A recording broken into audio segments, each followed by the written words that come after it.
Saya akan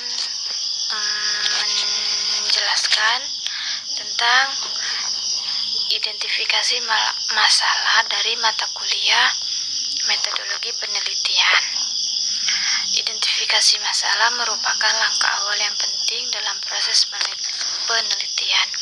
Ketika peneliti mencakup fenomena yang berpotensi untuk diteliti, langkah selanjutnya yang mendesak adalah mengidentifikasi masalah dari fenomena yang diamati tersebut.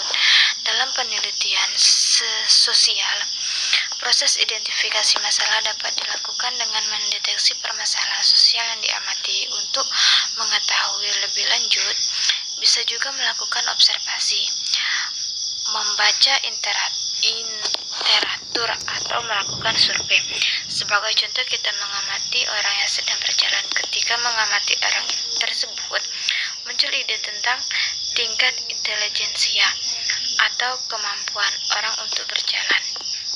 Setelah mengamati orang sedang berjalan tersebut, artinya kita sudah siap untuk menyusun pertanyaan penelitian dan mengumpulkan data sebagai rangkaian dari penerapan metode ilmiah.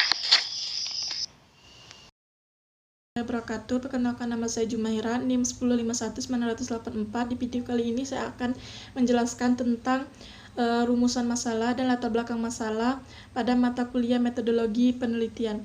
Baiklah, yang pertama yaitu rumusan masalah.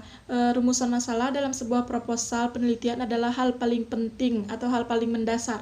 Rumusan masalah akan menjadi penentu apa bahasan yang akan kita teliti. Pertanyaan-pertanyaan yang diajukan dalam perumusan masalah kemudian akan dijawab pada waktu dalam proses penelitian dan tertuang secara sistematis dalam laporan penelitian. Semua bahasan dalam laporan penelitian termasuk juga semua bahasan mengenai kerangka teori metodologi yang digunakan, semuanya mengacu pada perumusan masalah. Dan yang kedua yaitu latar belakang masalah.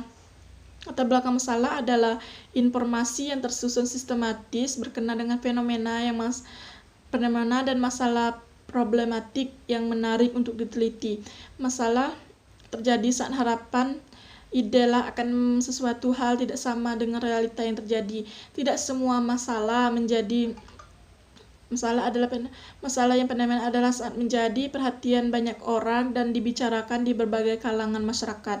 Latar belakang masalah, latar belakang yang dimaksud untuk menjelaskan alasan mengapa masalah adalah penelitian inti diteliti, pentingnya permasalahan dan pendekatan yang digunakan untuk menyelesaikan masalah tersebut baik dari sisi teoritis dan praktis. Latar belakang masalah adalah dasar atau titik tolak untuk memberikan pemahaman kepada pembaca atau pendengar mengenai apa yang kita sampaikan. Mungkin apabila perlu kita disertai dengan data atau fakta yang mendukung. Assalamualaikum warahmatullahi wabarakatuh. Perkenalkan, nama saya Fauzan, NIM 1519086. Saya akan menjelaskan tentang pemilihan masalah penelitian. Hal yang penting dijadikan pegangan dalam memilih masalah penelitian ini adalah bahwa keputusan dan penentuan terakhir adalah terletak pada peneliti itu sendiri. Sebelum memilih masalah, terlebih dahulu peneliti harus menentukan topik penelitian. Seorang peneliti harus terlebih dahulu menanyakan pada diri sendiri tentang beberapa pertanyaan berikut. 1. Apakah topik tersebut dapat dijangkau atau dikuasai? 2. Apakah bahan-bahan atau data-data tersedia dengan cukup? 3. Apakah topik tersebut penting? 4. Apakah topik tersebut menarik untuk diteliti dan dikaji? Setelah topik ditentukan, selanjutnya peneliti harus memilih masalah penelitian yang sesuai dengan topik tersebut. Pertimbangan dalam memilih masalah penelitian agar masalah yang dipilih layak dan relevan untuk diteliti. 1. Masalah masih baru. Dalam hal ini adalah masalah tersebut belum pernah diungkap atau diteliti oleh orang lain dan topik masih hangat di masyarakat, sehingga sia-sia usaha yang dilakukan. Sebelum menentukan masalah, peneliti harus banyak membaca dari jurnal-jurnal penelitian maupun media elektronik tentang penelitian terkini. 2.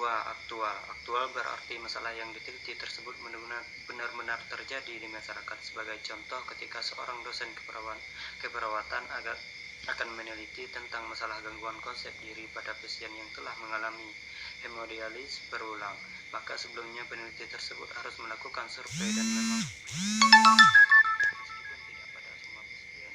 3. Praktis. Masalah penelitian yang diteliti harus mempunyai nilai praktis. Artinya, hasil penelitian harus bermanfaat terhadap kegiatan praktis, bukan suatu pemborosan atau penghamburan sumber daya tanpa manfaat praktis yang bermakna. 4. Memadai. Masalah peneliti harus dibatasi ruang lingkupnya, tidak terlalu luas tapi juga tidak terlalu sempit. Masalah yang terlalu luas akan memberikan hasil yang kurang jelas dan menghamburkan sumber daya. Sebaliknya, masalah peneliti yang selalu sempit akan memberikan hasil yang kurang berbobot. 5. Sesuai dengan kemampuan peneliti, seseorang yang akan melakukan penelitian harus mempunyai kemampuan penelitian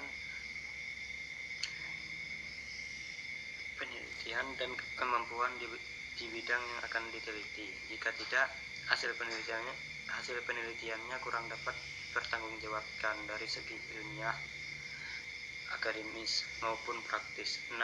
Sesuai dengan kebijaksanaan pemerintah, masalah-masalah yang bertentangan dengan kebijaksanaan pemerintah, undang-undang ataupun adat istiadat sebaiknya tidak diteliti karena akan banyak menemukan hantaman dalam pelaksanaan penelitiannya nanti.